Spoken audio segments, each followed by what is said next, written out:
నిన్నటి కంటిన్యూషన్ని మనం ధ్యానం చేసుకుందాం. నిన్నటి దినం ఏం ధ్యానం చేసుకున్నాము అంటే మత్తయి సువార్త 24వ అధ్యాయంలో యేసుక్రీస్తు ప్రభువారు చెప్పినటువంటి మాటలను మనం ధ్యానం చేసుకున్నాం. ఆయన చెప్పినటువంటి మాటలు ఏంటి అంటే, అబద్ధ ప్రవక్తలు అనేకులు వచ్చి పలువురిని మోసం చేస్తారు. అబద్ధ బోధకులు, అబద్ధ ప్రవక్తలు ఏర్పరచబడిన వారిని సహితము మోసగించడానికి ఏం చేస్తారు? ఏర్పరచబడిన వారిని సహితము మోసగించుటకై మహాశ్చర్య కార్యములు, సూచక కార్యాలు జరిగిస్తారు అని. అవి అపవిత్ర ఆత్మల ద్వారా లేదా దెయ్యపు ఆత్మలే. ప్రకటన గ్రంథములో అవి సూచనలు చేయునట్టి అపవిత్ర ఆత్మలే అని దేవుడు మనల్ని నడిపించుకున్నంత మట్టుకు సగం మనం ఏం చేసాం? సగం ధ్యానం చేసుకోవడం జరిగింది. హాఫ్ పార్ట్ ధ్యానం చేసుకోవడం జరిగింది. సెకండ్ పార్ట్ని ఇక్కడ ధ్యానం చేసుకోవడానికి ప్రభువు మనకి కృప చూపునుగాక. హల్లెలూయా. నేను ఎంతవరకు ధ్యానం చేసుకున్నాము అంటే, ఈ అబద్ధ ప్రవక్తలు అనబడిన వాళ్ళు పలువురిని మోసం చేస్తారు. మాంత్రికుల్లాగా వస్తే మనం చేర్చుకోమని, లేకపోతే అన్యజనులకు సంబంధించినటువంటి పుస్తకాలు, అన్యజనులకు సంబంధించినటువంటి వాటితో మన మధ్యలోకి వస్తే మనం గెట్ అవుట్ అంటామని సాతానుగాడికి తెలుసు. కాబట్టి ఏ డ్రామా వేయడానికైనా సాతానుగాడు సమర్థుడు. కాబట్టి డ్రామా కంపెనీ ప్రారంభం ఆడి కాబట్టి వెలుగుతోట డ్రామా వేస్తాడు తెలుసా? వెలుగు కంటే వెలుగ్గా కనబడేలాగా వెలుగుతోట డ్రామా వేసుకుంటాడు. నీతి పరిచారకులు వేషం వేయిస్తాడు. ఎవరికి? అబద్ధ ప్రవక్తలు, అబద్ధ బోధకులు అనబడిన వాళ్ళకి నీతి పరిచారకులు, నీతి బోధకులు, నీతిని ప్రకటించే ప్రవక్తలు అనే వేషం వేయిస్తాడనమాట. వేషం వేస్తే మోసమే కదండి. ఏమండి? వేషం వేస్తే. అందుకే దేవుడు వేషనైనా క్షమిస్తాను కానీ వేషధారణ అంటే ఏంటి? ఆడదే మగోడి కింద వేషం. అదేంటి? ఇది ఎవరు చూడలేదా? ఇప్పుడు ఆడోళ్ళు మగోళ్ళ కింద వేషాలు వేస్తారు. వేస్తారు లేదా? అయ్య బాబు ఇవన్నీ విడమర్చి చెప్పాలి. నేను వేస్తారమ్మా. వేసినంత మాత్రాన మగోడు అయిపోతాడా? ఆడది మగోడు అయిపోతాడా? మగోడు ఆడదైపోద్దా? ఏమంటే ఇప్పుడు మగోళ్ళు ఉన్నారండి, విగ్గు పెట్టేస్తాం, జడ చీర కట్టేస్తాం, లేదా డ్రెస్ వేసేస్తాం. అయినంత మాత్రాన పైకి వాడు ఆడదానిలా కనబడినా కానీ వాడు మగవాడు కదా. దాన్ని ఏమంటారు? వేషం. అలాగే పరిశుద్ధత లేకుండా పరిశుద్ధత వేషం వేసుకోవచ్చా? విశ్వాసం లేకుండా విశ్వాస వేషం వేసుకోవచ్చా? కానీ వేసుకుంటారు. పరిశుద్ధత లేకుండానే ఇంట్లో ఒకటి బయట ఒకటి. ఇంట్లో పరిశుద్ధత ఏముండదు, కానీ బయటకు వచ్చేటప్పుడు మేము పరిశుద్ధులు చెప్పుకోవడానికి దేవుడేనండి మాకు, వాక్యమేనండి మాకు. అక్కడికి వెళ్తే తడుతుందండి భాగోతం.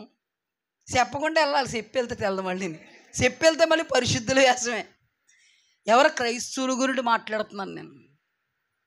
వేషం వేసుకునే క్రైస్తవుల గురించి మాట్లాడుతున్నాను. మరి దేవుడు క్రైస్తవుల గురించి అనలేదైతే ఎవరో అన్యుల గురించి అన్నాడు అనమాట. వేషనైనా క్షమిస్తాను కానీ వేషధారణను క్షమించను. వేషధారణ అంటే ఏంటంటే, మనం ఏదో అయ్యి ఏదోలాగా కనబడాలనుకోవడమే వేషధారణ. మనం చెడ్డవారం అయ్యి మంచివాళ్ళుగా కనబడాలనడమే వేషధారణ. ఎవరన్నా మన దగ్గరకు వచ్చి ఏమన్నా అడిగితే లోపల తిట్టేసుకుని వదినా ఇస్తానా అని పంపి ఇంకా మళ్ళీ వచ్చేది ఇది అని అనుకోవడం వేషధారణ. పైకన్నాం అక్కడ ఏం కనిపరిచా? ప్రేమ. ఎలాంటి ప్రేమ అమ్మ? పొంగి ఏరులై ఏరులై ప్రవహించే పొంగిపోయే ప్రేమ. ఆ వదినం ఏమనుకుంటుందంటే, నేనంటే చాలా ప్రేమ. మళ్ళీ రావచ్చు, ఏం పర్లేదు. మళ్ళీ లిటో డైలాగు, ఎప్పుడేమన్నా కావలసిన రావుదినా. ఈ తింగరమ్మ తెలియక నిజమైన ప్రేమ అనుకుని వచ్చేద్ది ఇది. లేకపోతే వచ్చేస్తాడు వీడు. నువ్వు ఎందుకు అన్నావు మరి? నిన్న అన్నానా? నువ్వే ఫస్ట్. ఆ తర్వాత పాప ఈ గోకుడు నిజం అనుకుంటాడు. ఎవరో చూడండి, వేష్యనైనా క్షమిస్తారు కానీ వేషధారణ క్షమించు. పౌలయ్య గారు అన్నారు, నీతి పరిచారకుల వేషం వేసుకుంటున్నారు వాళ్ళు. వాళ్ళలో ఏమీ నీతి లేదు. ఏమంటే పరిసయ్యుల శాస్త్రుల గురించి యేసుక్రీస్తు ప్రభువారు మనతో చెప్పేది ఏంటంటే, వాళ్ళు మనుష్యులకి నీతిమంతులుగా కనబడాలనుకునే ప్రయాస పోరాటం, కానీ నిజంగా వాళ్ళలో నీతి లేదు. వాళ్ళ గురించి ఏమని మాట్లాడారు? దేవుని ప్రేమను, కనికరాన్ని, విశ్వాసాన్ని విడిచిపెట్టేశారు. కానీ పైకి మాత్రం మేము మనుష్యులందరి ఎదుట నీతిమంతులుగా అగుపరచబడాలనే ఏంటి పోరాటం, ఆరాటం వాళ్ళలోనే ఉంది. ఎవరికి తెలదనుకుంటున్నారు? యేసు ప్రభు వారు బయటెట్టేశారు, అన్ని జీవగ్రంథంలో రాయించేశారు. అవునా? ఇప్పుడు కూడా లోపల ఒకలాగా బయటకు ఒకలాగా ఉండడం అనేది దేవునికి ఇష్టమైనటువంటి కార్యం కాదు. అలాగని లోపల దేవునికి విరోధంగా ఉండి బయటికి మంచిగా ఉందామా అంటే దేవుడు నటనతో పోల్చుతాడు. ఈ లోక నటన గతించిపోతుంది అంటాడు దేవుడు. మరి దేవుడు నటించొద్దంటాడు, మరి ఏం చేయమంటాడంటే యథార్థంగా బ్రతకమంటాడు. లోపల నీకు మంచి లేదా? దేవుని వాక్యం చెప్తుంది, మంచికి కన్వర్ట్ అవ్వు. లోపల నీకు చెడు ఉందా? చెడుని ఏం చేయి? అణిచేయి, తొక్కేయి, లోపలి చేసుకో. శరీరం ఎంత మాత్రమూ కూడా సహకరించట్లేదా మంచి చేయడానికి? పౌలయ్య గారు అన్నారు, నేను ఎంత మంచి చేయాలనుకున్నా నా శరీరం నాకు వెనక్కి లాగుతుంది, కాబట్టి నా శరీరమా నీతో పాటు నేను వెనక్కి వచ్చేస్తానమ్మా అనేవాడిని కాదు నేను. ఏమంటారు పౌలయ్య గారు? శరీరాన్ని లోపరుచుకొని, వశపరుచుకొని, అణుచుకొని, నోరు మూసుకొని నా మాట విను. నీ మాట మాత్రం నేను వినాను. 3 పూటల భోజనం పెట్టమంటావా? పెడతాను. నువ్వు మాట వినలేదనుకో కడుపు కట్టేస్తాను. అప్పుడు ఏమవుద్ది? జాగరణములతోనూ ఉపవాసాలతోనూ నిన్నేం చేస్తాను? నువ్వు అప్పుడు ఎగిరి పాడో, ఉన్న చోట ఉంటావు. అనారోగ్యం వచ్చింది అనుకోండి, లంకనాలు చేసామనుకోండి, జ్వరం వస్తే అన్నం పెట్టొద్దంట డాక్టర్ గారు. అలాంటప్పుడు శరీరం ఒకసారొద్దా? పక్కింటికి వెళ్ళిపోదాం అనుకుంటావా? ఆ మాట ఈ మాట మాట్లాడదాం అనుకుంటావా? మంచం మీద మళ్ళీ చెయ్యు. ఎక్కడ కూర్చుంటే అక్కడే మళ్ళీ లేగలేవు. ఎక్కడ కూర్చుంటే అక్కడికే టీ ఇట్టమ్మా కొత్తంతా అంటావా లేదా? అమ్మ కొంచెం టీ పాడేవే, నాకు నా ముఖం మీద కొట్టు. నిజంగా కొట్టదు పాపం అది. అంటే మన శరీరం ఎప్పుడైతే అడుచుకుంటామో వింటదండి మాట, లేకపోతే శరీరం మాట మనం వినవలసి వస్తుంది. మనం కానీ శరీరాన్ని నమ్ముకొని విన్నామంటే శరీరం మనల్ని ఈడ్చికెళ్ళిపోద్ది. ఎక్కడికే? నరకానికి. అందుకే ప్రార్థన చేసుకుందాం. మహాపరిశుద్ధుడా, గొప్ప దేవ, ఘనమైన తండ్రి, నాయన నిన్నటి దినం మాట్లాడినటువంటి మాటల యొక్క అయా దేవా సారాంశం యొక్క సత్యములో మమ్మును మీరు నిలబెట్టినందుకు వందనాలు. ఈ దినం కూడా దాని కొనసాగింపును మాతో మాట్లాడబోతున్నందుకు వందనాలు. వినగలిగే చెవి, గ్రహించే మనస్సు మాకు దయచేయమని, సైతాని క్రియలన్నీ నజరుడైన యేసు నామములో ఇప్పటికి శపించమని యేసు అతి పరిశుద్ధ నామమును అడిగి వేడుకుని పొందుకుని ఉన్నాం పరమ తండ్రి, ఆమేన్. జాగ్రత్తగా మనం అధ్యయనం చేస్తే శరీరము మన ప్రధానమైనటువంటి శత్రువు. ప్రధానమైన శత్రువు అంటే ఫస్ట్ ప్లేస్లో ఏముంటుంది మనల్ని పడేయడానికి? ఎవరితో ఉంటుంది? ఎవరితో ఉంటుంది? మనతో ఉంటుంది. నువ్వు ఎక్కడికి వెళ్ళినా కూడా నీ శరీరం నీ వెనకాల. అసలు శరీరం నువ్వు విడిచిపోతేనే అర్థం ఏంటంటే నువ్వు చచ్చిపోయేవని. అర్థమైందా? ఇది ఎప్పటి నుంచి ఎప్పటి వరకు ఉంటుంది ఈ శరీరం నీకు? నువ్వు పుట్టినప్పటి నుంచి గిట్టే వరకు, అంటే పుట్టినప్పటి నుండి చచ్చేంత వరకు కూడా నీ శత్రువు నీతోనే ఉంటుంది. అలాగని కొడతావా శరీరాన్ని? అమ్మో నా శరీరాన్ని నేను కొట్టుకుంటే అలాగా? ఎవరన్నా కొడితే ఊరుకుంటావా? నోనా మీద అడిపోను. అంటే శరీరం అంత ప్రాముఖ్యమైనది. ఒకటి, శరీరాన్ని లోపరుచుకుని శరీరాన్ని ఆత్మకు వశపరిచితే ఈ శరీరముతోనే మనం చేసే ప్రతి కార్యము పరలోకములో ఫలంగాను ధనంగాను ఉండడానికి ఆయుత్తపడద్ది. హల్లెలూయా. దేనికైనా శరీరమే. పడేయాలన్నా శరీరమే, పరలోకములో ఉన్నత స్థానాన్ని నిలబెట్టాలన్నా శరీరమే. ఇది శత్రువు ఎప్పుడవుద్ది మనకి? ఇది చెప్పినట్టుగా మనం వింటే ఇదే మన శత్రువు, మనం నరకానికి తీసుకుపోయే పెద్ద శత్రువు, ప్రథమ శత్రువు.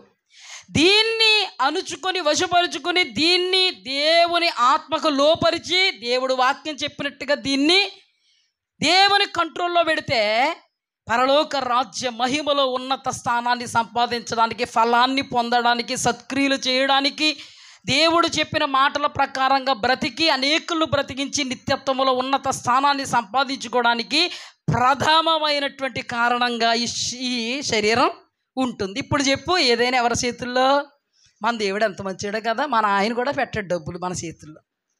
ఆయన కూడా సంపాదించే సంపాదన అంతా నీ చేతుల్లో ఏది తెచ్చిపెట్టరు అంతా. కానీ దేవుడు ఏమంటున్నాడు? అంతా నీ చేతుల్లోనే ఉంది. అంతా మన చేతుల్లో ఉన్నప్పుడు చేసుకున్నది ఎవరు?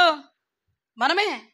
మేలు చేసుకోవాలన్నా, కీడు చేసుకోవాలన్నా, మేలుకరంగా బ్రతకాలన్నా, కీడుకరంగా బ్రతకాలన్నా, వాక్య పరిధిలో ఉండాలన్నా, వాక్యమే ఎరగనట్టుగా బ్రతకాలన్నా, నరకానికి పోవాలన్నా, పరలోకానికి వెళ్ళిపోవాలన్నా, సమస్తమును దేవుడు నీ హస్తాల్లో పెట్టాడు.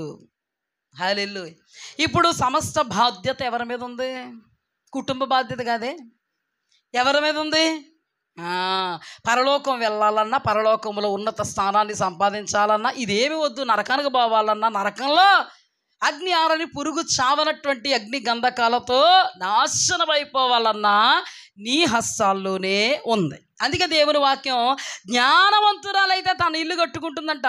3 రాలు అంటే ఏంటి? నాకు జ్ఞానం వద్దు బాబోయ్ అన్నది ఏం చేద్దంట? పెరిగి వేసుకుంటుంది. అంటే దాని అర్థం ఏంటంటే, జ్ఞానవంతురాలు ఆత్మ సంబంధమైనటువంటి మందిరంగా కట్టబడద్దే. జ్ఞానాన్ని కోల్పోయి, ఆ జ్ఞానం ఎవరు? దేవుడే. ఆయన జ్ఞానం. దేవుని వాక్యములో నీవు నీ జ్ఞానము చేత ప్రపంచాలు నిర్మించావు. జ్ఞానం ఎవరు? జ్ఞాన వివేకములకు ఆధారమగు దేవుడు మన దేవుడు. ఈ జ్ఞానం సంపాదించుకుంటే ఆత్మ సంబంధమైన మందిరంగా కట్టబడతాం, నిత్య రాజ్య మహిమలో ఉన్నతంగా నిలబడతాం. పెరికేసుకుంటామంటే ఏమీ లేదు. జ్ఞానాన్ని పక్కన పెట్టి, దైవ జ్ఞానాన్ని పక్కన పెట్టి, మన వెర్రి జ్ఞానాన్ని, సొంత జ్ఞానాన్ని, మనుష్య జ్ఞానాన్ని, దయ్యాల జ్ఞానాన్ని, అవివేకపు జ్ఞానాన్ని మనం పొందుకుంటే ఏమవుతుందో తెలుసా? ముందు గోడ పడగొట్టేస్తాం. జ్ఞానవంతులు ఇల్లు కట్టుకోవడం అంటే ఏంటి? ఉన్న ఇల్లుని జాగ్రత్తగా చేసుకుంటే, ఇంట్లో నివాసం చేయడానికి, నడిపింపుకి, అన్ని విషయాల్లో కూడా సౌఖ్యానికి, ఎండకి తప్పించి, వానకు తప్పించి, గాలికి తప్పించి, కుక్కలకు తప్పించి, కోతులకు తప్పించి, దొంగలకు తప్పించి అంతా క్షేమంగా ఉంటాం. ఏ నివాసం ఉంటే 3 రాలు ఏం చేద్దంటే నివాసాన్ని ముందు తలుపు పడగొట్టేద్ది. 3 రాలు ఏం చేద్దంటే ముందు తలుపు పట్టించుకోదు. ఆ తలుపుకి ఏం పట్టేసింది? చెద పట్టేసింది, పట్టించుకోదు, పోయే. ఆ తర్వాత నుంచి తలుపే ఊడిపోయింది అనుకో, ఆ తర్వాత నుంచి కుక్కలు, పిల్లులు, ఇంకా కోతులు. అసలు మన క్యాంపులో కోతులు గోల ఎక్కువ, కుక్కల గోల కూడా చాలా ఎక్కువైపోయింది ఈ మధ్య. అన్నీ ఏం చేస్తాయి? నీతో పాటు అవి కూడా ఏం చేస్తాయి? ఛే ఎలా అన్నామనుకో, వెళ్తుంది, మళ్ళీ వచ్చేద్ది. తలుపు తీసుంది కదా. ఆ తర్వాత మొత్తం ఉన్నట్టుగా ఉండవు. నువ్వు అవి కూడా కలిపి సంచారం చేస్తుంటే ఇంట్లో ఎలా ఉంటుంది? నువ్వు వండుకున్న దాంట్లో అది మూదేడద్దు, నువ్వు వండుకున్న కూర అది నాకుద్ది. ఇంకా దానికి నీకు సంబంధం ఏమి లేదు. ఎవరన్నా ఇంకా రారింటికి యాబ్రాసి అది ఏమంటారు? పనికి మాలింది. ఉన్నదాన్ని శుభ్రం చేసుకోవడం తెలదు, దానికి ఆస్తిని చక్కబరుచుకోవడం తెలదు, ఉన్నదంతా నాశనం చేసుకుంది. చక్కగా మాంగారు ఏమి ఇచ్చారు? ఇలాంటివి మనకి క్యాంపులో బాగా చెప్పుకుంటారు. మాంగారు ఏమి ఇచ్చారు? ఇల్లు వాకలు లేదు, ఏమీ లేదు అడిగి. ఆ మాంగారు ఇవ్వకపోతే దిక్కు దివానలేదు. అయినా కానీ ఆ తొలిపోడు కొట్టిందా? ఆ తర్వాత ఏమైంది? మొత్తం అంతా నాశనం అయిపోయిందా? ఏముంది ఇప్పుడు దానికి అంటారు. ఏమైంది? పెరికేసుకుంది, పెరికి వేసుకుంది. జనాల్లో మంచి ఉంటుందా? అలాగే దాని అర్థం ఏంటంటే, జ్ఞానవంతురాలు తన ఇల్లు కట్టుకుంటుంది అంటే, జ్ఞానం అనబడేటువంటి దైవికమైన వాక్యముతో తన జీవితాన్ని కట్టుకుంటుంది. 3 రాలు అంటే దైవ వాక్యంతో సంబంధము లేని, ఒకవేళ దైవ వాక్యం వస్తున్నా దానిని కాలదన్నుకొని దానికి విరోధంగా మతి తప్పి ప్రవర్తిస్తూ ఆత్మ సంబంధమైనటువంటి ఈ ఆలయాన్ని పాడు చేసుకుంటుంది. పాడు చేసుకుంటే ఎలా ఉంటుంది? నివాసం బాగుంటుందంటారా? పెరికి వేసుకుంటే నివాసయోగ్యంగా ఉంటుందంటారా? అన్నీ కలిసే ఉంటాం. అర్థమైందా? జ్ఞానవంతుల ఇల్లు కట్టుకోవడం అంటే ఆత్మ సంబంధంగా ఎదుగుతూ ఫలిస్తూ ఆశీర్వాదదాయకంగా మేలుకరంగా క్షేమకరంగా వెళుతుంది. 3 నెలలు పెరికి వేసుకుంటుందంటే ఇల్లే లేకుండా చేసుకుంటుంది. అప్పుడు ఇల్లు లేకుండా చేసుకోవడం అంటే ఏంటంటే ఇది దేవునికి ఆలయంగా ఉండదు. ఈ ఇల్లు దేవునికి ఆలయంగా చేసుకోదు, పనికి మాలిన దానిగా చేసుకుంటుంది. అందుకే నీ దేహము దేవునికి దేవాలయం అని నీవు ఎరుగవా? ఎవరైనాను దేవుని ఆలయాన్ని పాడు చేస్తే నేను వానిని పాడు చేస్తా. ఈ జ్ఞానవంతురాలు తన దేహాన్ని దేవునికి ఆలయంగా చేసుకుంది. ఈ 3 రాళ్ళు తన దేహాన్ని దేవునికి ఆలయంగా చేసుకోక పెరికేసుకుంటే అపవిత్రమైన చోట్లలోనే ఉంటానంటాడు ఆడు. ఎవరో నువ్వు ఎంత పెరికేసుకుంటే అంత అపవిత్రత లోపలికి వచ్చేది. నువ్వు ఎంత పెరిగేసుకుంటే కుక్కలు వస్తాయి, నువ్వు అంత పెరిగేసుకుంటే కోతులు వస్తాయి, నువ్వు పెరిగేసుకుంటే పాములు వచ్చేస్తాయి, నువ్వు పెరిగేసుకుంటే తేళ్ళు వచ్చేస్తాయి, వద్దన్నాయన్నీ వచ్చేస్తాయి. నువ్వు తింగర మొక్కం దాను కదా, వాటితోటి కలిసి సహజీవనం చేస్తావు. కుక్క వస్తే చీచి అంటావు అంతే, కోత వస్తే ఏయ్ అంటావు అంతే. పాములు వస్తే ఏమండి పాము వచ్చింది కొట్టండి అంటావు. తేలు వస్తే అయ్యి బాబా తేలు అంత కరిసేసింది అంటావు. బాగు చేసుకోవడానికి నీకు ఇష్టపడం. అయ్యో తలుపు చెదబట్టింది బాగు చేసుకుందాం అంటే ఏంటి?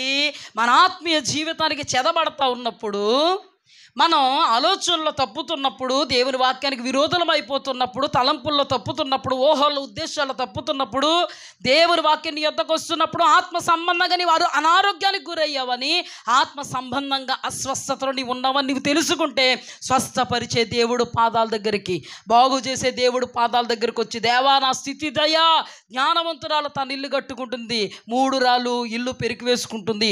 3 రాళ్ళుగా నేనున్నాను, నా స్థితి ఎలా ఉందయ్యా, నా గతి ఎలా ఉంది, నా పరిస్థితి ఎలా ఉంది, నీవు నివసించడానికి యోగ్యంగా నా గృహము లేదు, అపవిత్రమైనటువంటి స్థలంగా ఉంది, అపవిత్ర స్థలాల్లో నీవు నివాసం చేయు, అపవిత్ర స్థలాల్లో నివసించేవాడు ఒకడున్నాడు, అపవిత్రుడు, వాడే సాతాను. ఆ సాతానుకి నిలయంగా నేనున్నానయ్యా, నన్ను బాగు చేయి ప్రభువా అంటే తప్పకుండా దేవుడు బాగు చేస్తాడు. అంతేగాని పట్టనట్టుగా తట్టింది పర్లేదు, ఎలాగోలాగా రొటేట్ అయిపోతాను, ఎలాగోలాగా ముందుకి వెళ్ళిపోతాను అని అనుకుంటే ఎవరో నివాసం చేస్తారు? అపవిత్రుడు, అపవిత్ర ఆత్మలు.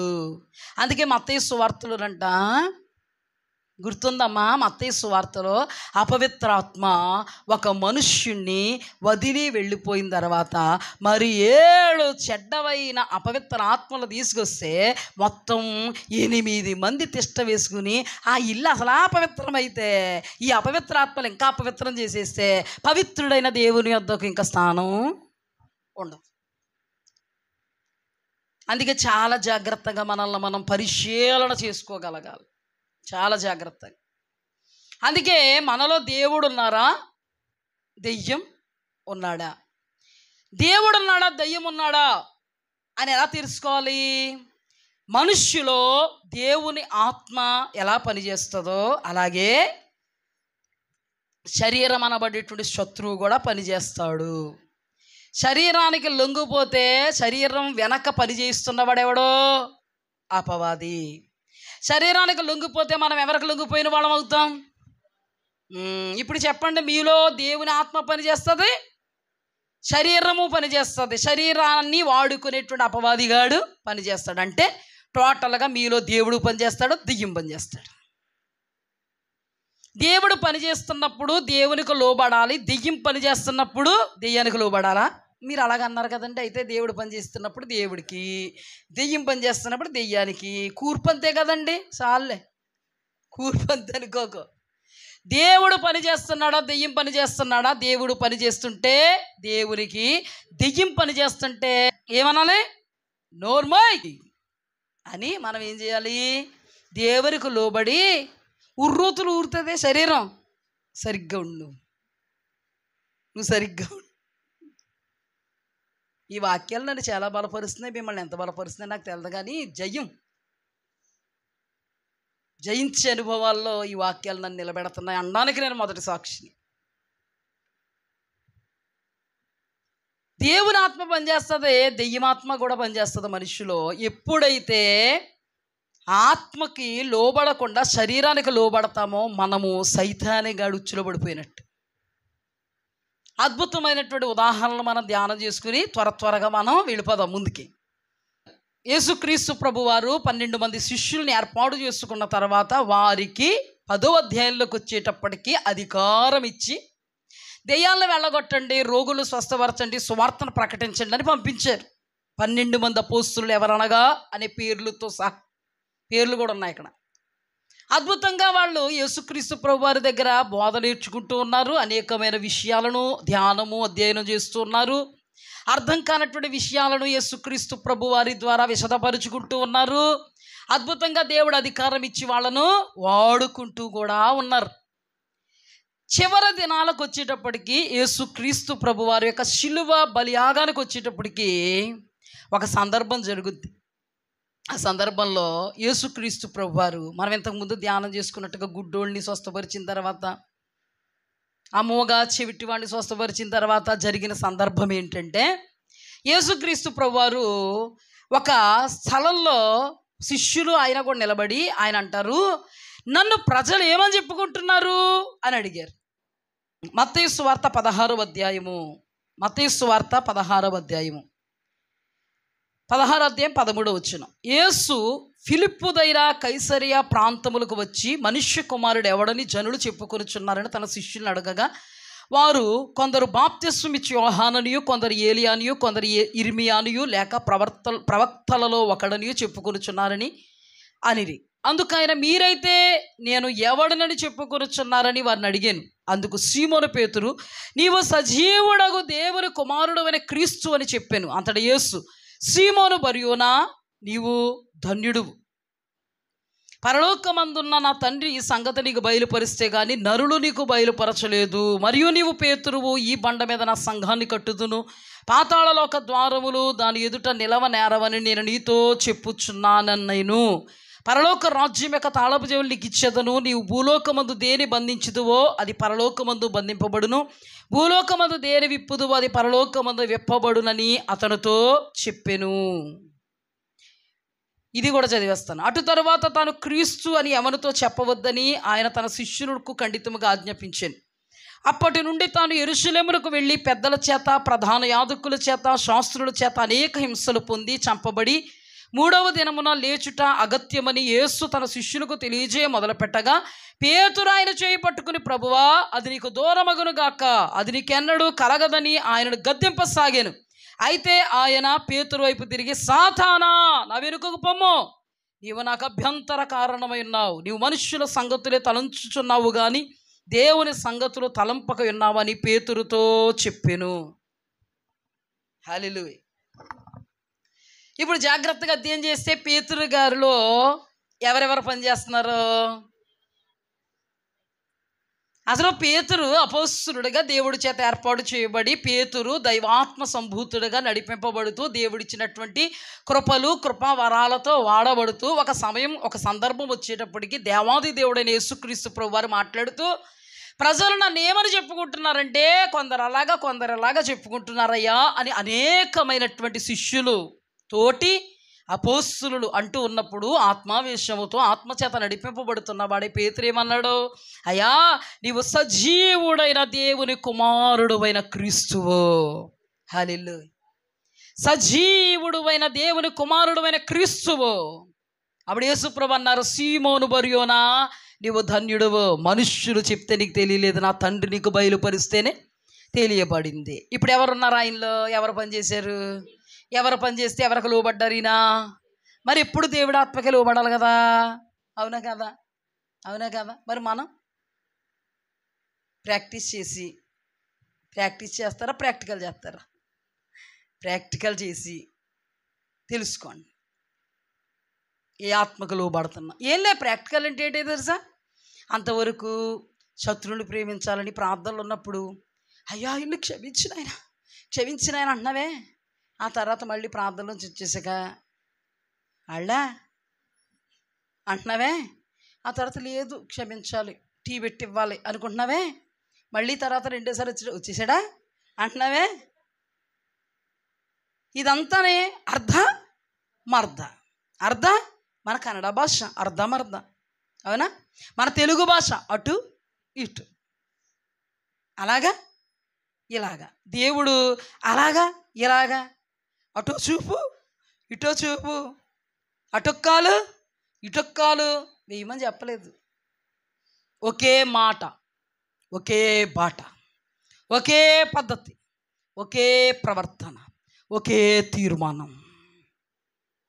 ఈ దేవుడు ఏకైకుడు, ఆయన మాట తప్పనివాడు, అర్ధమర్ధవాడు కాదు. అందుకే రెండు తలంపుల మధ్య తడవలాడుతున్న ప్రజల మధ్యలో దేవుని ఆత్మచేత నింపబడినటువంటి ఏలియా అంటాడు, రెండు తలంపుల మధ్య ఎందాక మీరు తడవలాడతారు, ఎవరు నిజమైన దేవుడు తేల్చేస్తాను. ఒక మాట చెప్పాలంటే, నీవు రెండు తలంపుల మధ్య ఉన్నావా? నీవు రెండు ఆలోచనలతో ఉన్నావా? నీలో నిర్ణయాలు రెండుగా ఉన్నాయా? అటు ఇటుగా ఉన్నాయా? సూటిగా ఒకే మాట ఒకే మాటలు ఉన్నాయంటే నీవు ఆత్మచేత నడిపింపబడుతున్నవాడు. అలా కాదు, ఒక స్టెప్ ఇట్టేస్తాం, ఒక స్టెప్ పట్టేస్తాం, బాగోదు, ఒక కాలిట్టు ఒక కాలిట్టు వేయాలి, బాగోదు, ఒక కన్నట్టు చూడాలి, ఒక కన్నిట్టు చూడాలి, బాగోదు అని అనుకున్నావా? నీలో రెండూ పని చేస్తాయి. దేవునికి మాత్రమే విధేయత కలిగి ఆత్మీయుడిగా ఆత్మీయురాలుగా నీవు లేవు. శరీరం కూడా పనిచేస్తుందా? అణుచుకున్నావా? దేవునికి లోబడిన దానవు, లోబడిన వాడవు, అపవాదుని ఎదిరించిన వాడవు, శరీరాన్ని అనగొట్టుకున్న వాడవు. అదే ఇంక పెద్ద ఏం ప్రాక్టికల్స్ మీరు ఇంటికి వెళ్ళి ఏం చేయక్కర్లేదు, ఇక్కడే చేయించేశాను కదా అంటే ఇంటికి వెళ్ళాక చూసుకోండి అంతే, అవునా కాదని జాగ్రత్త. దేవుడు ఊరికే మాట్లాడమ్మా, ఎప్పుడు కూడా తీర్మానాలు తీసుకుంటారు. తీర్మానం గాలికి, ఎక్కడికి గాలి పెట్టడం ఎగిరిపోయిన తర్వాత కటింగ్ చేశాక అది ఎక్కడికి పోయింది అసలు చిరునామా తెలుస్తుంది మనకి. మన యొక్క తీర్మానాలు కూడా అలా ఉంటే మన వ్యర్థులు. నిజమే, ప్రతి మనిషిని కూడా సైతానుగాడు నడిపిస్తాడు, దేవుడు నడిపిస్తాడు. ఇందులో పెద్ద విశేషం విచిత్రం ఏముండదు. దేవుడే ఉంటాడు నాలో అని అనుకోక్కర్లే. జయించావా, వాడిని అణిచినటువంటి అనుభవం. యేసుక్రీస్తు ప్రభువారిని కూడా దేవుని ఆత్మచేత ఎక్కడికి వెళ్ళారు? ఉపవాసం చేయడానికి. ఏ ఆత్మచేత వెళ్ళారు? రాళ్ళు రొట్టెలుగా చేసుకొని ఎవడు మాట్లాడుతున్నాడు లోపల నుంచి? మరి శరీరమే కదా, అటు దేవుడికి లోబడాలన్నా శరీరమే, ఇటు దెయ్యానికి లోబడాలన్నా శరీరమే. మరి దేవుడు దెయ్యానికి లోబడ్డాడా, దేవునికి లోబడ్డాడా? శరీరాకారముతో ఉన్న దేవుడు ఈ శరీరాన్ని దెయ్యానికి లోపరిచాడా, దేవునికి లోపరిచాడా? అందుకే ఆకలితో ఉన్నా కానీ ఆకలిని చంపుకొని, దప్పికతో ఉన్న దప్పికను చంపుకొని శరీర ఆకలిని తీర్చుకొనక మనుష్యుడు రొట్టె వలన మాత్రం కాదు దేవుని నోట నుండొచ్చు ప్రతి మాట వలన జీవిస్తాడు, బ్రతుకుతాడు. మనుష్యుడు శరీర సంబంధమైన వాటి విషయంలోనే కాదు, ఆత్మ ద్వారా శరీర క్రియలను చంపి బ్రతకగలుగుతాడు. అప్పుడు దైవికమైన అతీతమైన సహాయం మనకు లభిస్తుంది. ఇక్కడ చూడండి, పేతురు నా తండ్రి నీకు బయలుపరిస్తే తప్ప మనుష్యుని నీకు బయలుపరచలేదు. నీవు కేఫావు, ఈ బండ మీద నేను సంఘాన్ని గడతా, పాతాళ లోకపు ద్వారములు దాని ఎదుట నిలవనేరవు, నీకు ఇదిగో పరలోకపు తాళపు చెవులు ఇస్తున్నాను అంటున్నారు. అన్న తర్వాత నేను వెళ్ళనై ఉన్న సమయం ఆసన్నమైంది, నన్ను ఇలాగ పట్టుకుంటారో సిలువ వేస్తారో, నేను ఇలా చనిపోతాను, అది నీకు దూరం అవునుగాక. ఎవరు? దేవుడు యొక్క చిత్తం అది. యేసు ప్రభు వారు దేవుడి చిత్తాన్ని, సంకల్పాన్ని, ఊహల్ని, ఉద్దేశాన్ని, ప్రణాళికలు నెరవేర్చడానికి వస్తే ఆ ప్రణాళిక నీకు దూరం అయిపోయినగాక అంటున్నాడు. అంటే నువ్వు దేవునికి విధేయుడు అవ్వకుందువుగాక అంటున్నాడు. నువ్వు దేవుడి చిత్తాన్ని నెరవేర్చుకుందువుగాక, నువ్వు మరణమైపోకుందువుగాక. అసలు దేవుడి చిత్తమే మరణమైపోవాలని పంపాడు భూమి మీద యేసుప్రభు. నేను గారి దెయ్యపాత్మతోటి శరీర ఉద్రేకంతో శారీరకంగా మాట్లాడుతున్నాడు. ఈ శరీరాన్ని ఆత్మకు లోపరిచాడా, దుష్టాత్మకు లోపరిచాడా? పరిశుద్ధాత్మకు లోపరిచాడా, దుష్టాత్మకు లోపరిచాడా? మన శరీరాన్ని మనం ఎవరికి లోపరచాలి? స్వరం వినిపిస్తున్నటువంటి సైతానుగాడిక, దేవుని వాక్యము నడిపిస్తున్నటువంటి పరిశుద్ధాత్మక? ఇప్పుడు ఇప్పుడు వరకు ఏ ఆత్మతో ఉన్నారు? ఏ ఆత్మకు లోబడ్డారు? మరి కనురెప్ప పాటలో ఏ ఆత్మతో మాట్లాడుతున్నారు? శరీరానికి లోబడిపోతున్నారు. సైతానుగాడి ప్రేరణకి శరీరాన్ని ఏం చేశాడు? లోపరిచాడు, వశపరిచాడు. ఏం మాట్లాడుతుంది ఇప్పుడు? శరీరం మాట్లాడుతుంది, ఊపోతా మాట్లాడుతున్నాడు వాళ్ళని. అది నీకు దూరం అవును కాక. ఇంక ఇదే బాగా వింటున్నారమ్మా? ఓకేనా? సరే, అయితే ఇప్పుడు ఏ ఆత్మకు లోబడ్డాడు? శరీరాన్ని, తన సొంత శరీరాన్ని. ఈ శరీరమే గెలపించాలన్నా ఓడించాలన్నా, సైతానానికి లోబడాలన్నా ఈ శరీరమే, దేవుడికి లోబడి సైతానుగాన్ని తోలాలన్నా ఈ సొంత శరీరం. ఈ సొంత శరీరాన్ని ఎవరికి లోపరిచాడు ఆయన? ఊగిపోతా మాట్లాడుతున్నాడు. అది నీకు దూరం అవునుగాక సైతానా, నా వెనకకు బా. యేసుప్రభు వారు అన్నారా? ఇంకా నయ్యం, సైతాన్ ఆత్మతో నేను సైతానుడి దేవుడా ఇప్పుడు నేను సైతానుడి దేవా, ఇప్పుడే కదా నా తండ్రి బయలుపరిస్తే తప్పన్నా? ఇప్పుడే కదయ్యా నువ్వు అన్నావు. ఏమన్నాను? అదే నువ్వు అన్నావు కదా, దేవుడు బయలుపరిస్తే తప్ప చెప్పలేదా అయ్యా నువ్వు? వీళ్ళందరికీ దేవుడు బయలుపరిచారు, నీకు ఒక్కడికే దేవుడు బయలుపరిచారు అన్నావు అన్నావు. మరి నువ్వు ఆత్మతో ఉంటే కూడా ఇప్పుడు అంటాం కదా. నువ్వు ఆత్మతో లేకుండా శరీరానికి లోబడి శరీరమును ప్రేరేపించినటువంటి సైతానికి నీ శరీరాన్ని వశపరిచేసి వాడు తానా అనమంటే నువ్వు తందానా తానా. వాడు తానా అనమన్నాడు. వాడు ఏమన్నాడు? తానా అనమంటే నీకేనేటి తానా అంటాం? తానా తందానా అన్నాడు.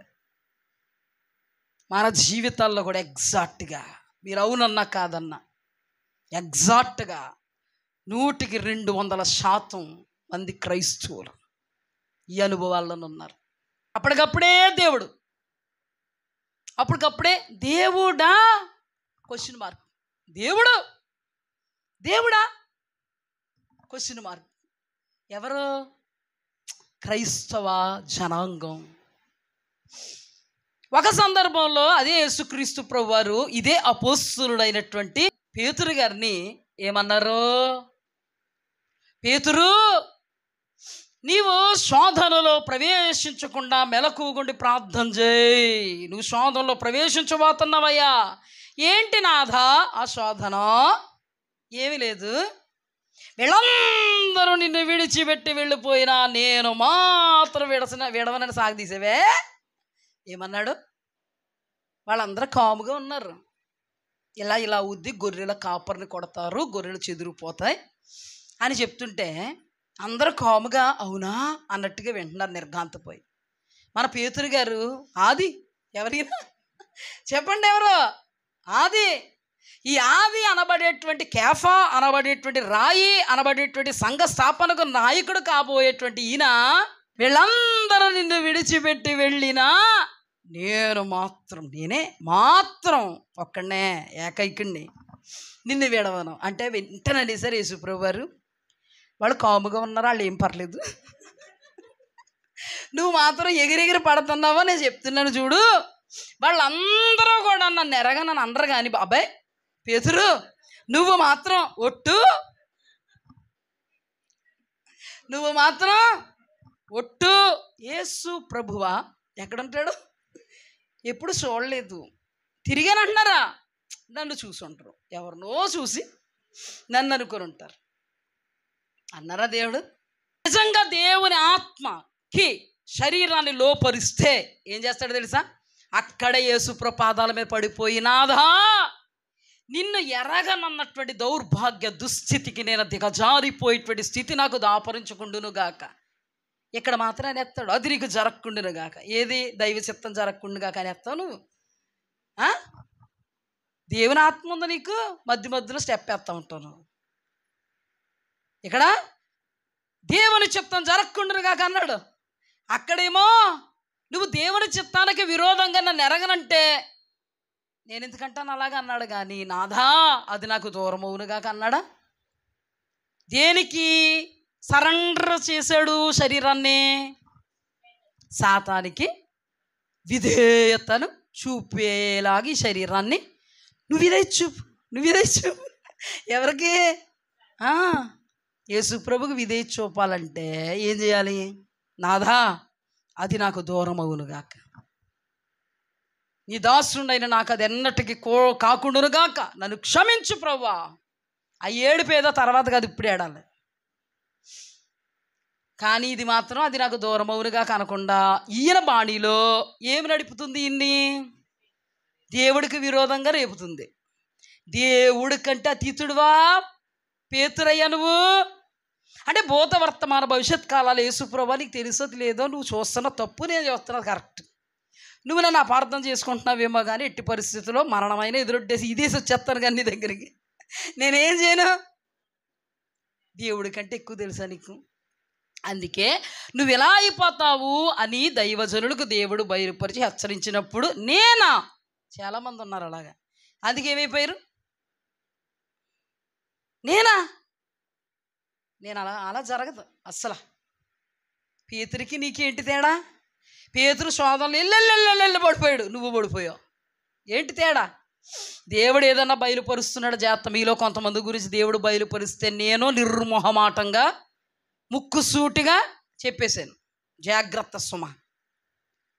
పేతురు జీవితంలో ఆ కార్యం జరుగుద్ది అని దేవుడు చెప్తున్నప్పుడు దేవుడే సుస్పష్టంగా నువ్వు శోధనలో పడిపోతావు, యేసు ప్రభు అనబడేటువంటి నన్ను ఎరగానని పొంకుతావు ముమ్మారంటే నో నో అది జరగదు అన్నాడు. కానీ జరగకుండును గాక ప్రభువా అని ఏడ్చినోడు కాదు, రోధించినోడు కాదు, గుండెలు బాదుకున్నవాడు కాదు. అంటే తన మీద తనకు కాన్ఫిడెంట్. ఓహో, దేవుడు చెప్పే మాట కంటే నీ మాట, నీ ప్రవర్తన, నీ తీరు నీకంత కాన్ఫిడెంట్ని ఇచ్చిందా?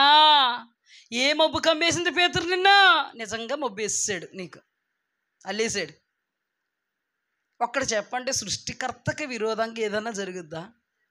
ఆయన చెప్పిన మాటలలో ఏదైనా నిరర్ధకం అవుతుందా? గబ్రియేలు దేవదూత అంటుంది మరియా సందర్భములో, దేవుడు చెప్పిన ఏ మాట అయినను నిరర్ధకం కాదు. అలాంటప్పుడు ఎంత భయపడాలి? ఇప్పుడు దేవుని వాక్యం కూడా హెచ్చరికతో మనతో మాట్లాడుతుంటే మనల్ని దేవుడు ఏం చేస్తున్నారు? ఆ రోజున పేతురుని హెచ్చరించినట్లుగా మనల్ని హెచ్చరిస్తే మనం నిర్భయంగా ఉంటే ఏంటి అర్థం? మా జీవితంలో జరగదు, మా అక్క అది వాక్యం అనుకున్నాను, ఏంటి అర్థం? ఇదే లింకే, మరి లింకే. ఏంటి అర్థం? పేతురికి నీకు ఏమాత్రము వ్యత్యాసం లేదని, పేతురు అంత గొప్పోడువని, దేవుడి కంటే గొప్పగా ఫీల్ అయిపోయిన పేతురు అంత గొప్పోడువని, దేవుడికే తెలియని విషయాలు నీకే తెలుసని దాని అర్థం. చాలా ఉంటుంది లాక్కుంటే. ఏమంటే బొబ్బులుగం తింటే ఇంతే ఉంటుందని, లేకపోతే ఎక్కడికి వెళ్ళిపోతుంది, రేకింటికి వెళ్ళిపోతుంది. జాగ్రత్త సుమా, దేవుని వాక్య పరిధిలో ఉండడానికి ప్రయత్నించు. హెచ్చరిక ఉపదేశం నీ యొద్దకు వస్తున్నప్పుడు గుండెలు బాదుకుని దేవుడి యొద్ద ఏడు, ఇది నాకు దూరం అవునుగా. ఏం పని చేసింది పేతురికి? అపవాది పని చేస్తూ ఉంటే శరీరాన్ని దేవుడికి లోపరిచాడా, అపవాదికి లోపరిచాడా? దేవుడికి లోపరిచేది నాకు దూరం అవునుగాక అని ఏడుద్దుడు. శోధనలో ప్రవేశించకుండా ఎలుగెత్తి మొర్రపెడుదుడు. కానీ ఏం చేశాడు? నేను అలా చేయను అని ప్రార్థన చేయండి అంటే 3 సార్లు నిద్రపోయారు. అందులో పేతురు ప్రథముడు. రానే వచ్చింది సమయం, గొర్రెల కాపరిని తీసుకెళ్ళిపోతే గొర్రెలన్నీ చెదిరిపోయినాయి. తీరా వెంబడించాడు, ప్రాణం ఇచ్చేలేదులే అన్నాడు కానీ వెంబడించాడు. వెంబడించిన తర్వాత ఏం జరిగింది? నువ్వు యేసుతో ఉన్నవాడువు కావా? ఏసా? ఎవరు అనుకుంటున్నావు? వెళ్ళిపో, నువ్వు వెళ్ళకపోతే నేను వెళ్ళిపోతాను, వెళ్ళిపోయాడు. మళ్ళీ అక్కడ చలి కాచుకుంటుంటే ఒక చిన్నది వచ్చి, నీవు యేసుతో కూడా ఉన్నవాడువు కావా? నో యేసు అంటే ఎవరో కూడా తెలియదు నాకు. మరి అక్కడే ఉండవు ఎందుకు? నిర్భయంగా భయం వేసింది. మళ్ళీ పక్కకి వెళ్ళిపోయాడు. ఆ తర్వాత నీవు యేసుతో ఉన్నవాడు కాదా? అయ్యి బాబు ఇంతమంది అనేసారని ఒట్టు పెట్టేసుకుని, ఒట్టు ఏంటి? దేవుడు నిన్ను ఒట్టేసినప్పుడు వెంటనే మొట్టెత్తే చాలా బాగుండు, అప్పుడే పశ్చాత్తాపొచ్చును. కానీ మొట్టడు కదా, మొట్టకు కొంచెం టైం పట్టింది. ఆ తర్వాత నేను శరీరానికి లొంగిపోయి అపవాది ప్రేరణకు లోనై నా శరీరాన్ని అపవాదికి వశం చేశాను. నన్ను క్షమించని పశ్చాత్తాపడ్డాడు గనుక కనికరింపబడ్డాడు. ఆత్మీయుడు ఎప్పుడూ కూడా శరీరానికి ఆత్మకు ఎప్పుడూ కూడా పోరాటం జరుగుతూ ఉన్నప్పుడు శరీరానికి లోనైపోయినప్పటికీ దేవుడు మాటలను బట్టి ధైర్యం తెచ్చుకుని హెచ్చరిక మాటలను బట్టి పశ్చాత్తాపడి మరలా లిగుస్తాడు, సెటరేట్ అవుతాడు. హల్లెలూయా. కానీ దేవుడు మాట వచ్చినా కూడా గ్రహింపుచ్చుకోలేనుడు ఎన్నటికీ సెటరైట్ అవ్వడు, భ్రష్టాత్మకు మాత్రం అప్పగింపబడతాడు. ఇదే దైవ సేవకులైనా విశ్వాసుల్లోనైనా జరిగేది ఇదే. ఇప్పుడు జాగ్రత్తగా ఆలోచిస్తే ఏం పని చేయాలి? మనకి ఆత్మకు మాత్రమే మనం లోబడాలి. శరీరము చెప్పినట్టుగా మనం చేయకూడదు. శరీరం ఎప్పుడు కూడా ఆత్మకు విరోధంగా పనిచేస్తుంది. ఈ ఆత్మ దేవునికి సంబంధించినది, శరీరం సైతానుగాడికి సంబంధించినది. ఈ శరీరాన్ని సైతానుగాడికి లోపరచకుండా శరీరాన్ని అణుచుకొని వశపరుచుకొని దేవుడు వైపుకు మొగ్గేలాగా ఈ శరీరాన్ని ఏం చేయాలి? అణుచుకోగలగాలి. ఇప్పుడు మనం నిన్నటి దినాన ధ్యానం చేసుకుంటున్నట్టుగా మన దగ్గరికి మాంత్రికులు వచ్చినా అన్యజనులు వచ్చినా కూడా ఇంటి దగ్గరికి రమ్మని వాళ్ళకి భోజనం పెట్టి వాళ్ళు చెప్పిన మాటలన్నీ విని వాళ్ళతో నెత్తిమీద చేయించుకుని ప్రార్థన చేయించుకుని వారి మాటల ప్రకారంగా బ్రతకం. అందుకని సైతానుగాడి యొక్క కుట్ర ఏంటంటే, మొదట దేవుని బిడ్డలే, దేవుని ప్రవక్తలే, దేవుని యొక్క అభిషక్తులే, దేవుని యొక్క బోధకులే, వీళ్ళందరూ కూడా మధ్యరకంగా శరీరానికి లోనైపోయి ఈ శరీరాన్ని లోపరుచుకోలేక శరీర కార్యాలకు ఏమైపోయి వశమైపోయి వీళ్ళు ఆత్మ ద్వారా శరీర క్రియలను చంపలేక శరీరం ద్వారానే ఆత్మను చంపేస్తారు. అంటే శరీర ఆశలకు లోబడిపోయి ఆత్మను చంపేస్తారు, శరీరం చెప్పినట్టుగా నడుస్తూ ఉంటారు. ఇదే ప్రక్రియ రొటైట్ అవుతూ ఉన్నప్పుడు దేవుడు భ్రష్ట స్థితికి అప్పగించినప్పుడు వాళ్ళు టోటల్గా అబద్ధ ప్రవక్తలుగా, అబద్ధ బోధకులుగా, అబద్ధపు క్రీస్తులుగా కన్వర్ట్ అయిపోతారు. వాళ్ళు బైబిల్ పట్టుకుని మన దగ్గరికి వస్తారు, వాళ్ళు యేసు నామమును పట్టుకుని వస్తారు, బైబిల్ యేసునామం వాక్యాన్ని పట్టుకుని వస్తారు. కానీ అబద్ధ బోధకులైతే వాక్యాన్ని కలిపి చెరుపుతారు. అబద్ధ ప్రవక్తలైతే అబద్ధ ప్రవచనాలు చెప్పి మనుషులను మోసం చేస్తారు. ఈ అబద్ధం అనబడేటువంటి చిక్కుబడి ఎవరైతే చిక్కుబడతారో వారు దేవుడి రాజ్యాన్ని కట్టరు, దేవుని రాజ్యాన్ని కూలగొడతారు.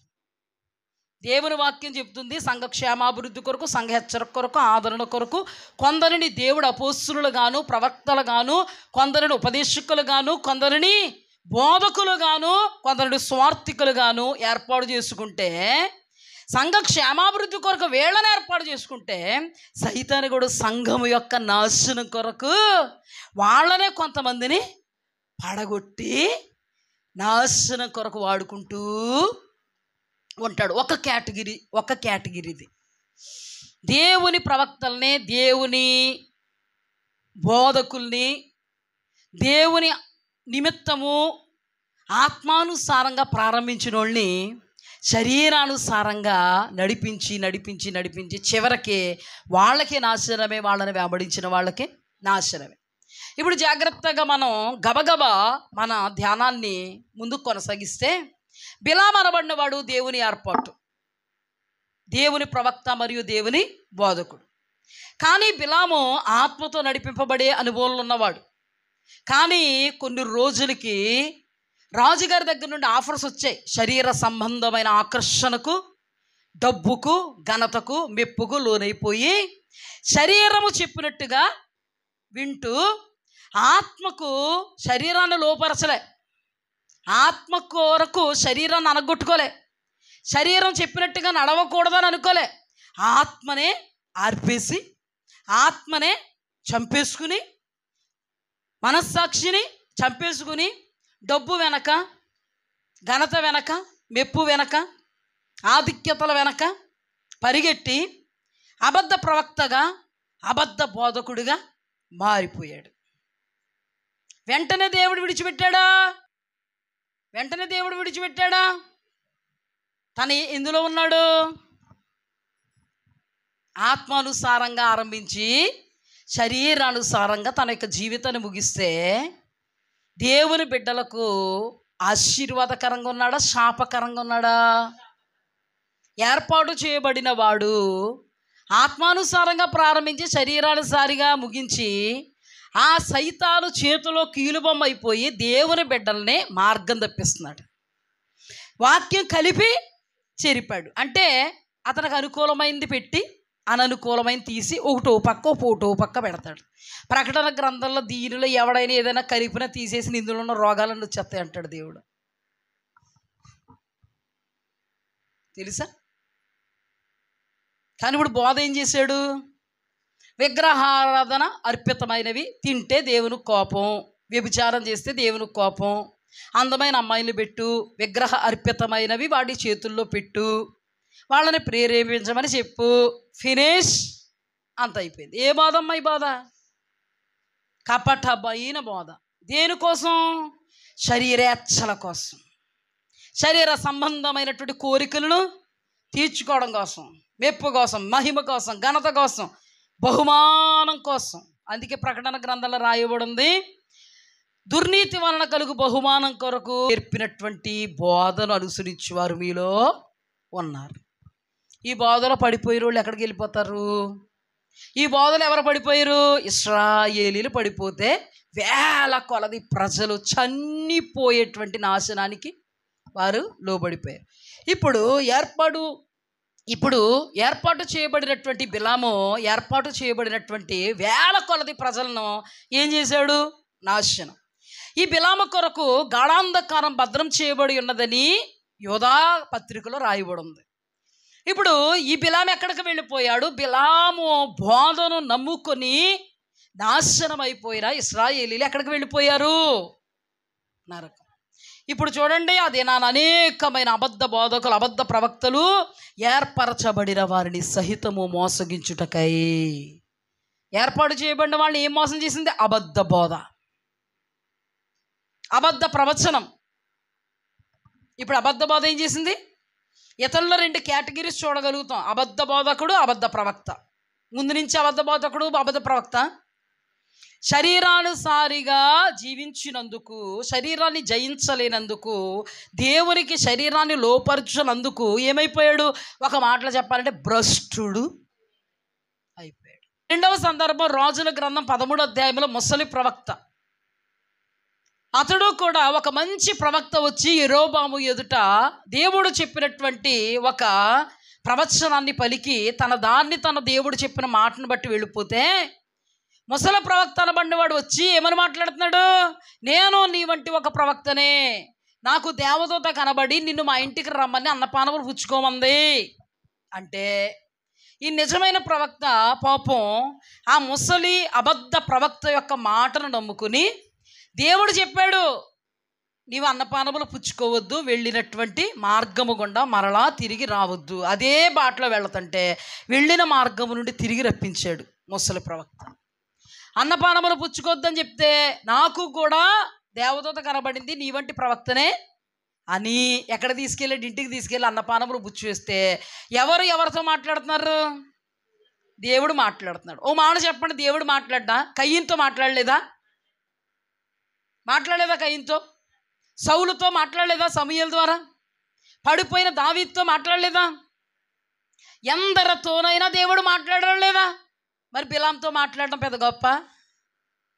చెప్పండి. ముసలి ప్రవక్త మాట్లాడడం గొప్ప? మాట్లాడతాడు, మాట్లాడితే గ్రహించుకోవాలి. మోసం చేసి పారిపోతున్నటువంటి యాకోబుతో దర్శనం చూపించి మాట్లాడలేదు. మా బాబా నాయన యాకోబా జాగ్రత్త, ఇంకా బాగా మోసం చేసే బాబాని దర్శనం చూపించాడమ్మా. మరి ఇప్పుడు కూడా ముసలి ప్రవక్త ఏమని మాట్లాడుతున్నాడు?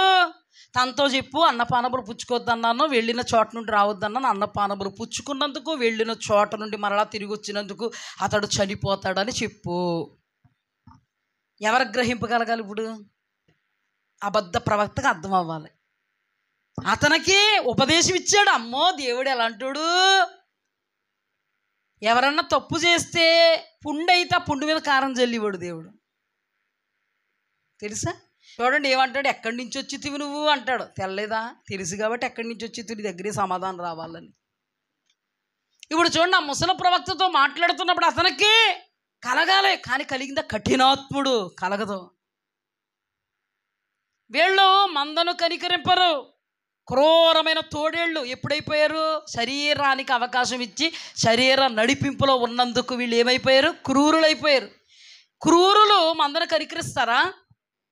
ఈ క్రూరుడికి అర్థం అవ్వాలి, అయ్యో ఇతన్ని నేను వెనక్కి లాగానే, అయ్యయ్యో ఇతను నా వల్లే కదా దేవుడు చెప్తున్నాడు ఇతను చచ్చిపోతాడని. ఎలా మాట్లాడుతున్నాడు? నువ్వు దేవుని మాట నమ్ముకోక దేవుడికి తిరగబడ్డావు కాబట్టి దేవుడు నీ చాప్టర్ క్లోజ్ చేయాలనుకుంటున్నాడు. అది అయిపోయింది. అక్కడేమో సింహం తినేసింది, గాడిద అక్కడే ఉంది, సింహం అక్కడే ఉంది. కొంతమంది మనుషులు వచ్చి మీ ఇంటి దగ్గర అన్నపానములు పుచ్చుకున్నటువంటి వ్యక్తి చచ్చిపోయాడంటే ఈయన అక్కడికి వెళ్ళిపోయి దేవుని మాటకు తిరగబడిన వాడు ఇతను అంటున్నాడు అక్కడ అందరిలో. అంటే ఇప్పుడు ఇతనులో అసలు ఏమైనా కలుగుతుందా? యాకోబు మోసం చేసి పారిపోతున్నప్పుడు అక్కడ ఒక దర్శనాన్ని ఇచ్చి దేవుడు మాట్లాడుతుంటే తిక్కగా మాట్లాడుతున్నాడు అక్కడ యాకోబు. నేను నీకు తోడై ఉంటాను, నీవు వెళ్ళిన చోట నీకు తోడై ఉండి నీవు విడిచి వెళ్ళి ఈ స్థలానికి మరలా నేను తీసుకొస్తాను అంటే, నేను నీకు తోడై ఉంటానంటే నువ్వు నాకు తోడై ఉంటేనే నేను నీకు దశభాగం ఇస్తాను. నేను నీకు తోడై ఉంటాను అంటే నువ్వు నాకు తోడై ఉంటేనే నేను అలా చేస్తాను, ఇలా చేస్తాను. తల తెక్క వేషాలు అంటారు. ఎవరితో నడిపింపడుతున్నారు మీరు? సైతాను గడితో నడిపింపడుతున్నారు వీళ్ళు. మోసం అంటేనే సైతాను. పారిపోతుంటే బాబు మంచిగా పారిపోతున్నావు నాయన, నీకు తోడై ఉంటాను అని కాదు అక్కడ. నీకు నేను ఇంత ఉన్నతమైనటువంటి అద్భుతమైనటువంటి ప్రణాళికలు నీవు పుట్టకు మునిపే నేను వేసుకున్న ప్రణాళికలు నిలబెడితే డొంక తిరుగుడు దారెందుకు నీకు? తప్పుడు బాటలు ఎందుకు? తప్పుడు మార్గాలు ఎందుకు? అవక ఆలోచనలు ఎందుకు? నీ దేవుణ్ణైనా నేను నడిపించ సమర్థుడును గానా అబద్ధమాడి మోసం చేసి నువ్వు పొందుకుంటావా? అక్రమముగా నా యొద్ద నుండి ఆశీర్వాదాన్ని ఎవడు పొందుకోలేడు. ఒక క్రమమైన విధానంలోనే దేవుని యొద్ద నుండి ఆశీర్వాదాన్ని కానీ, దీవెనను కానీ, వాగ్దాన ఫలాన్ని కానీ, ప్రవచన ఫలాన్ని కానీ, ప్రత్యక్షత యొక్క ఫలాన్ని కానీ పొందుకుంటారు. తల తెక్క వేషాలు ఇస్తే పొందుకో. దేవుడు ఇలా చూపించాడు అలాగే వెళ్ళిపోనా, నేను ఇలా చూపించాడని అలాగే వెళ్ళిపోయి కలుసుకుంటావా? దేవుడు నడిపించలేడా నిన్ను? యోసేపు దేవుడు నడిపించలేడనేనా గిరా తిరిగేసాడు అక్కడ? ఏ పరిస్థితుల్లో పెట్టాడు ఆ పరిస్థితుల్లో దేవుడికి అనుకూలంగా ఉన్నాడు. శరీరానికి ఎక్కడ చోటు ఇవ్వకుండా ఆత్మను చోటిచ్చి ఆత్మ ద్వారా శరీర కార్యాలు చంపాడు. శరీరానికి లోబడలే, ప్లాన్లు వేసేసుకోలేదు. ఓహో దేవుడు నన్ను సింహాసనం ఎక్కిస్తానన్నాడు కాబట్టి ఇది ఆఫరు. ఏది? పొతిఫర్ భార్య నాకు ఒక ఆఫర్ ఇచ్చింది, వెళ్ళిపోతాను ఆఫర్లోకి. కొంచెం ఆగు. ఎక్కడికి వెళ్ళిపోతా? దేవుని వాక్యానికి అనుకూలమా విరోధమా? ఓ దేవుని వాక్యానికి విరోధం. నో. అంతేగాని గుడ్డెత్తి సేలు పడిపోయినట్టు మనకి దేవుడి వాక్యం ఎక్కడ ఉండాలి? హృదయంలో ఉండాలి. దేవుని వాక్యములకు విరోధమైనది ఏది కూడా దేవుని వద్ద నుండి వచ్చింది కాదు. శరీరం నడిపిస్తుంది. శరీరం వెనకతలు ఎవరు నడిపిస్తారు? సైతాన్ని నడిపిస్తాడు. జాగ్రత్త. దేవుని వాక్యమే కొలమానం. ఎలాగండి బాబు మాకు తెలియడం? ఎందుకు తెలియదు? ఇన్ని కోణాల నుంచి దేవుడు మాట్లాడుతుంటే ఆశ కలిగినటువంటి ప్రాణాన్ని దేవుడు తృప్తిపరుస్తాడు. నువ్వు ఇన్ని కోణాల్లో నుండి దేవుడు మాట్లాడుతూ ఉంటే అప్లై చేసుకోగలిగే జ్ఞానం ఇవి ప్రభువును దేవుడు జ్ఞానం ఇస్తాడు, దైవికమైనటువంటి జ్ఞానాన్ని. ఏం జరిగింది? ఈ ముసలి ప్రవక్త అర్థం అవట్లే, మోసగాడని యాకోబుకి అర్థం అవలే. ఆత్మ సంబంధంగా ఎంత మాట్లాడుతున్నా కూడా శరీరంతో నడిపింపబడుతున్న వారికి ఆత్మీయ విషయాలు అర్థం కావు. వెళ్ళిపోవడానికి ఊరుతున్న బిలాముతో దేవుడు ఎంతగా మాట్లాడుతున్నా ఆత్మీయ విషయాలు అర్థం అవ్వలేదు. ఆఖరికి గాడిదకు నోరిచ్చేసి మాట్లాడుతున్న అయోమయం సంఘం ఎవరు? బిలాము. గాడిదకు నోరిస్తుంటే గాడిద మాట్లాడడం ఏంటి? ఆలోచించు. అసలు ఏం మాట్లాడుతుంది? నేను ఏ దినమునైనా నీకు తిరగబడితినా అంటే అర్థం ఏంటంటే, ఓహో నా దేవునికి నేను తిరగబడ్డాను అన్నమాట ఇప్పుడు అని అర్థం చేసుకుంటాడని. అర్థం చేసుకున్నాడా? కొడేస్తున్నాడు. నువ్వు అక్రమములో ఉన్నప్పుడు, శరీరముతో నడిపింపబడుతూ ఉన్నప్పుడు, దేవుడు వాక్యం ద్వారా మాట్లాడుతున్నా, దర్శనాల ద్వారా మాట్లాడుతున్నా నువ్వు చాలా భక్తిపరుడు అని కాదు. దర్శనం వస్తుంటే భక్తిపరుడు భక్తిపరురాలు అని కాదు. ఆ దర్శనములో నీ అవిధేయతను బయలుపరుస్తున్నాడు, జ్ఞాపకం చేసుకో. ఆ వాక్యములో నీ అజ్ఞాన దశను బయలుపరుస్తున్నాడు, జ్ఞాపకం చేసుకో. నువ్వు గొప్పోడవని నీ ఎదురుకుండా డప్పు పెట్టుకుని కొట్టుకునేవాడు కాదు దేవుడు. నువ్వే దేవుడు స్తుతించాలి. ఏదైనా నువ్వు ఎంత మంచివాడువైనా నీకు డప్పు కొట్టడైనా నిన్ను ఆరాధించడం అది ఒకటి గుర్తుపెట్టుకో. అంతేగాని ప్రతి విషయంలో దేవుడికి నేను అంటే ఎంత ఇష్టమో అందుకే దర్శనాలు, స్వప్నాలు, వ్రాత, స్వర, ఊహ, ప్రత్యక్షతలు నా మీద పొంగి పారి ప్రవహిస్తున్నాయి. మరి ముసలి ప్రవక్తతో ఎవరు మాట్లాడుతున్నారో?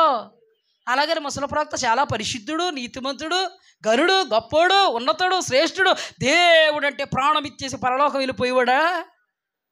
ఈడిస్తే కొద్ది దూరం కూడా వెళ్ళడు, పరలోకమే కనబడదు. దేవుని వాక్యం అంటే ఏంటో తెలియక ఈ రోజున వరాలు ఉన్నాయి, ఫలాలు ఉన్నాయి, ఈవులు ఉన్నాయి, తలాంతులు ఉన్నాయి, వాటినే చూసుకుని ఉండండి, పోతారు నరకం. ఏమంటే సంసారం పడిపోతే వరం పోయిందా? వేసి దగ్గరికి వెళ్తే వరం పోయిందా? బలం పోయిందా? వరం పోయిందా? ఒక సమయం వచ్చినప్పుడు పోద్ది, కానీ వాడబడతారు. ఇదో సబ్జెక్ట్ చెప్పుకుందాం అలా తర్వాత. చూడండి, దేవుడు మాట్లాడుతున్నప్పుడు గ్రహించగలుగుతున్నాడు ముసలి ప్రవక్త. గ్రహించకుండా ఇతనికి ఏదో పెద్ద ప్రవచన వరం ఉంది కాబట్టి, నాతోటి దేవుడు మాట్లాడుతున్నాడు కాబట్టి మాట మార్చి ఇప్పుడు ప్రవచనం చెప్పేటువంటి స్టైల్లో, ఇది ప్రవచనం చెప్పే స్టైల్ అనమాట ఇది. వీడు పెద్ద గొప్పోళ్ళు. దేవుని ఆత్మతో ఎవరు నడిపింపబడతారో వారే దేవుని దృష్టిలో ఘనులు. వాళ్ళ జీవితంలోనే కృపావరాలైనా ప్రత్యక్షతలైనా మరొకటి సంఘక్షేమ అభివృద్ధికి ఉపయోగపడతాయి, లేకపోతే సంఘ నాశనానికి ఉపయోగపడతాయి. బిలాము సంఘ నాశనానికి కారణమయ్యాడా? ఆశీర్వాదానికి కారణమయ్యాడా? వరం, ఉపదేశం, కలిపి చెరిపేటువంటి దౌర్భాగ్య జ్ఞానం. అయ్యో, మంచి ప్రవక్త యొక్క నాశనానికి ఉపయోగపడ్డా ముసలి ప్రవక్త దీవెనకు ఉపయోగపడ్డా? ఈ రోజున కృపావరాలున్నా నువ్వు దేవుని ఆత్మచేత నడిపింపబడకుండా శరీరానికి లోబడి అపవాదికి నీ శరీరాన్ని వశపరిచావో, నువ్వు వాడబడితే వాడబడదువుగాక, కానీ క్షేమాభివృద్ధికరంగా ఉండవు, నువ్వు ఆశీర్వాదకరంగా ఉండవు. నీకంతా తిరుగుతూ ఉంటుంది, సాలువాల మీదకి, కారుల మీదకి. నన్ను అందరూ చూస్తున్నారు లేదా, నాకు దండం పెడుతున్నారు లేదా, ఆడు చూసాడు లేదా, చూడలేనట్టున్నాడా, పైన కుర్చేసారు లేదా, అంతవరకు ఇక్కడ ఉంటాను, నువ్వు వెళ్ళి కుర్చేసి వచ్చి.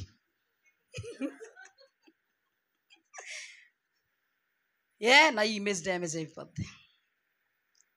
ఇలాగే నడుస్తావు నువ్వు. కృపావరాలన్న నీ బతుకు, నీ బుద్ధి, నీ పరిస్థితులు ఒక్కసారి జ్ఞాపకం చేసుకుంటే, నువ్వు కృపావరాలు ఉన్నాయనుకో, కృపావరాల వెంటబడుతున్నావు, కానీ నువ్వు దిగజారుడు స్థితికి దిగజారిపోతున్నావు అన్న సంగతి నీకు యాకోబుకు తెలిసిందా?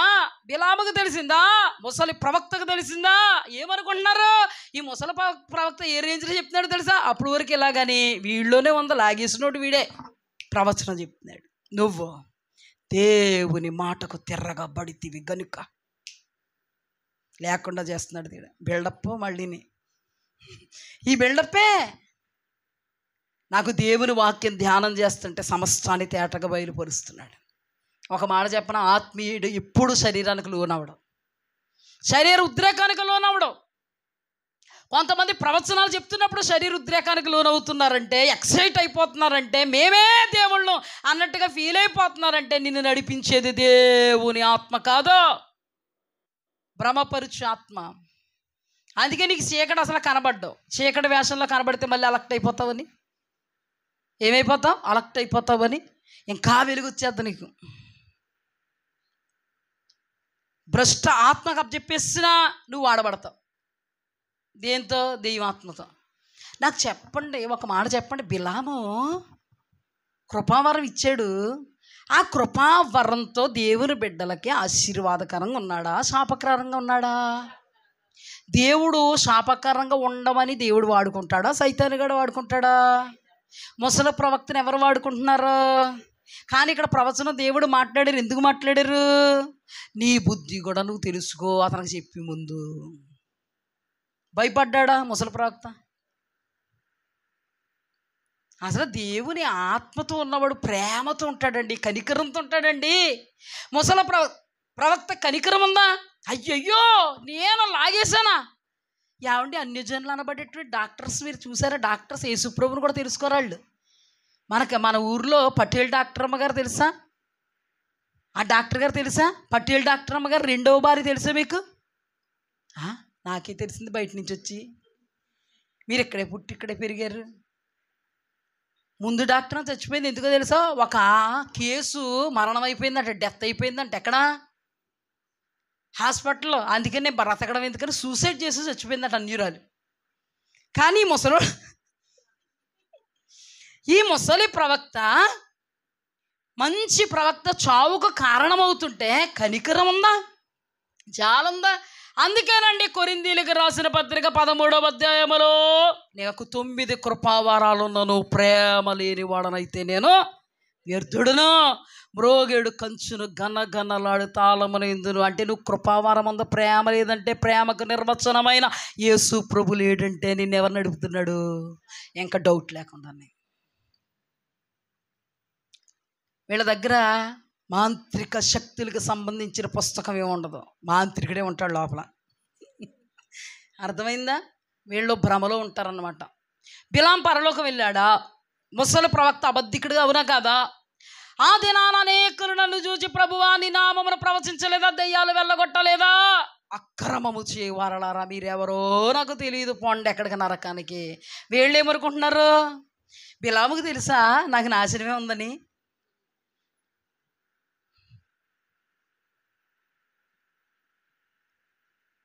చూడండి, అపవాది చేతుల్లో కీలు బొమ్మలు. నిజమైన వాళ్ళు ఏమవుతారో తెలుసా? పడినా లెగిస్తారండి. నిజమైనటువంటి అభిషక్తుడు పడ్డాడు, శరీరానికి అవకాశం ఇచ్చేసాడు, శరీరం ద్వారా ఆత్మ కార్యాలు చంపేశాడు, బెస్సబాత పాపం చేశాడు. కానీ దేవుడు మాట్లాడాడా లేదా? మాట్లాడినప్పుడు మాటకు లోబడ్డాడో, పశ్చాత్తాపడ్డాడో, మళ్ళీ అందులోకి వెళ్ళా. పేతురు కూడా శరీరానికి లోబడ్డాడు, ఆత్మ ద్వారా శరీర కార్యాలు చంపలేదు, శరీరానికి లోబడిపోయి ఆత్మను అర్పించాడు. యేసుప్రభు ఎవరో తెల్లన్నాడు.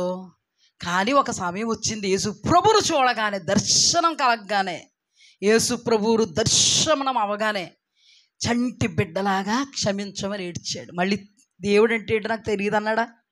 ఆ తర్వాత నుంచి మేము దేవుని కొరకు చావ సిద్ధమై ఉన్నాం. ఈ ఆత్మీయులు అనబడిన వాళ్ళు పొరపాటున కొన్ని సందర్భాల్లో శరీరానికి చోటిచ్చినా అలక్ట్ అయిపోతారు. బిలాం అలక్ట్ అయ్యాడా? నో. సౌలు అలక్ట్ అయ్యాడా? నో. ముసలి ప్రవక్త అలక్ట్ అయ్యాడా? నో. కయ్యను అలక్ట్ అయ్యాడా? నో. వీళ్ళందరూ దుష్ట సంబంధులు. ఇంకా వీళ్ళ నాశనానికే. నేను అందుకే చెప్తాను, హెచ్చరిక వచ్చినప్పుడు హెచ్చరిక ఉపదేశాన్ని ఎవడైతే కాలదనుకుంటున్నాడో వాడు ఇక లేవాడు. అంటే భ్రష్ట ఆత్మకు దేవుడు అప్పగిస్తాడు. భ్రష్టాత్మకు అప్పగిస్తే ఇంకే ప్రత్యక్షత ఉండదు. ఒకవేళ ఏ ప్రత్యక్షత అన్నా ఉన్నా కళ్ళు బైర్లు కమ్ముతాయి.